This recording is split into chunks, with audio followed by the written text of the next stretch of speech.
gorgeous, sparkly, scrumptious, delicious Scorpio. Welcome to your Love Tarot reading. This is going to be for you and your person, my baby. Whatever that means to you. Situationship, relationship, bumble dick, marriage. Let's take a look at Scorpio, Sun, Moon, Rising, and Venus. Please show me, angels, what is going down for my baby Scorpio. Oh, Scorpio, we all know how it goes. We all know it's going to be drama. All right, it's drama, okay, but it's not. Oh.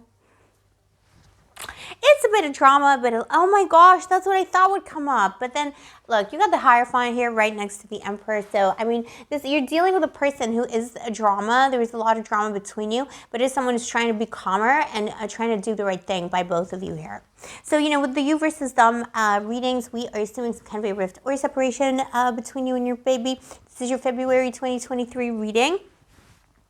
You know, even if you're still talking, there's something in the air. But I think this is a separation. There's a lot of movement and walking away, going away. Scorpio, either Scorpio went away or the person left. Somebody left. I think, you know, maybe your person just, you know, got into a vehicle and left. Somebody left the building. Somebody got on a plane and just left, you know. It was just too difficult. There's something here about this person seeing you as a little bit too careless with their feelings, Scorpio. I'm not going to lie. And hey, baby, I know that, you know, the Scorpion sting of truth sometimes it stings a little too deep. I'm not saying that you did anything wrong. This is just how this person is perceiving things. They, you know, they feel like you were just like a little bit, there's something here about Scorpio about you pursuing a passion of yours, or just being Scorpionic, being yourself, being your scrumptiousness, sparkliest little bit built. They kind of didn't, somebody didn't like that. There was like almost like an abandon and a magical innocence about how you go through life, and they didn't like that very much.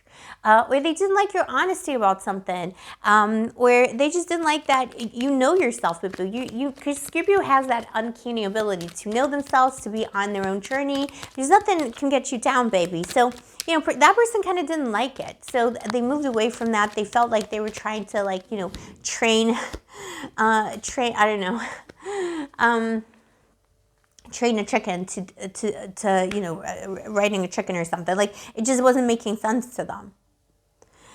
You were too spectacular. You were like a masterpiece. There's something making this person very insecure. Yeah, see, a lot of kingly energy here, a lot of royalty, a lot of, you know, power struggle. Also, Scorpio, before we get into the reading, let me just say welcome to Blue Angel Love Tarot if you're new, and if you are a returning Blue Angel, thank you, I appreciate you. I love you, I see you, baby. Give mommy a kiss. And another one, baby. Scorpio. You know, this is Scorpio Central because I have Scorpio Sun and Rising, and it's all about the Scorpions on this channel. We have the craziest love lives too. Oh my gosh, the kinds of people we attract. Oh my God.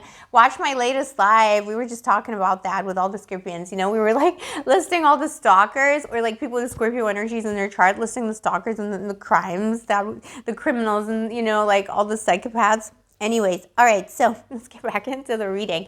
But you had a power struggle here between two very strong personalities. You could be dealing with another Scorpion, could be dealing with an Aries, with a Cancer or a Taurus. Doesn't have to be their main placements, but there's something here about people two very powerful, very fixed energies, incredibly powerful, incredibly charismatic, two incredibly charismatic people. See, maybe that's why your person is feeling insecure about you. Maybe you're just a little bit too charismatic for them. Maybe they're always the main character.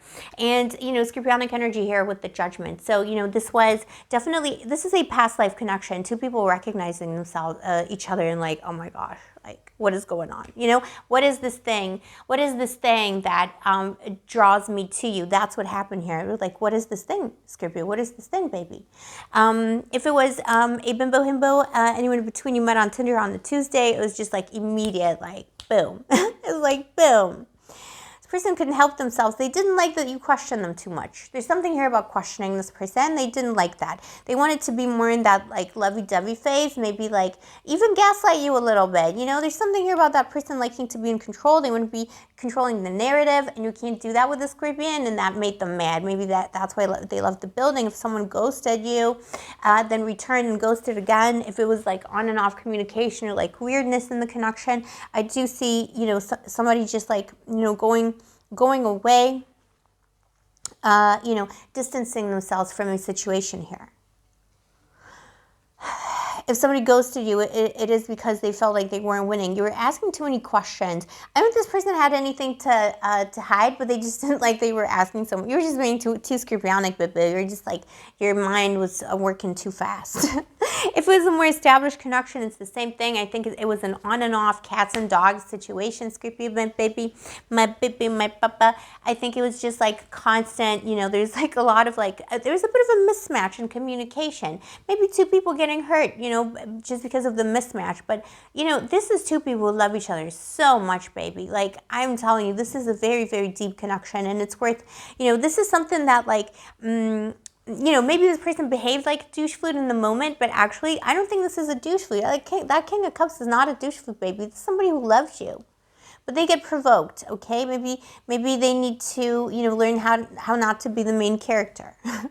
Because with Scorpio, you can't be the main character. I don't know. The Ten of Wands here, what they intend to do is they intend to suffer in silence, never tell you how much they love you, and just, you know, disappear, slink off into the sidelines and disappear from your life forever, because their pride is telling them to do that. But what they're actually going to do is between now and Taurus season, maybe Aries season, something like that, we've got strong Aries and Taurus placements here. In terms of their actions in the long term, they're going to try and fix this connection, because I think they're really coming into their power here. If it's a masculine, feminine, anyone in between, but it's like a divine energy, you know, very divine, very high order energy. Somebody's trying to fix this relationship here, and you will hear from them, and they will come correct. This is somebody who's coming correct, baby, because they learned a difficult lesson that, you know, things are not as much as like it could have been intimidating to be around you, Scorpio, things are not the same without the Scorpio either. And there is a past life connection here that's just like drawing, you know, that chariot is like magnetic, like two people being drawn together, like it's incredible. Like, it feels so good. It just feels so illuminating in mind, body, and soul. This person cannot keep away. Somebody could be coming back with an engagement ring or some kind of a gift, or keys to their heart, keys to their house, a set of keys. I think they're closer to their spiritual self than ever. Let's get some advice from my baby Scorpio. Self-care. Oh my gosh. I think Cancer got this too. Self-care. Spoiler. No, Gemini got it. Spoil yourself in the moonlight, baby Scorpio. Yes, Scorpio. You know, take care of yourself first. First and foremost, Scorpio has this issue that when Scorpio loves someone, we give everything to them. And that's why sometimes people think that we're prickly, but it is because we have to defend ourselves, because once we love, we just love like with everything that we have. And it is a very vulnerable position. Scorpio loves the deepest of all signs. Like, seriously, even though people don't know that, they think we're all about like, you know, power and the sex and the money and all that, but we actually love the most. And we would like not even think about dying for another person. That's why we need to protect ourselves. So Scorpio, protect your energies for now. You know, take care of yourself. Date around. Never wait for a person, but just know that this is somebody who really does love you. You know, if you're wondering if this was true love, what happened here, this is deep, deep true love. This is a person on their own spiritual journey. They need to discover who they are, and they need to discover their inner strength and inner core to come and correct with their divine masculine, feminine, or anyone in between to make you the happy baby that you deserve to be. All right, baby Scorpio, this is what I have for you today. Let me know in the comments below if this is your story. Also, if you vibe with my channel and you enjoy my readings, why not subscribe, turn on the notification button, and of course, like the video, because liking the video really helps me out as a small creator on YouTube. And if you'd like to get a personal reading with me, all the information is in the description box below. I'll see you next time, my baby. Stay sparkly, stay gorgeous, stay moisturized, and may the angels protect you.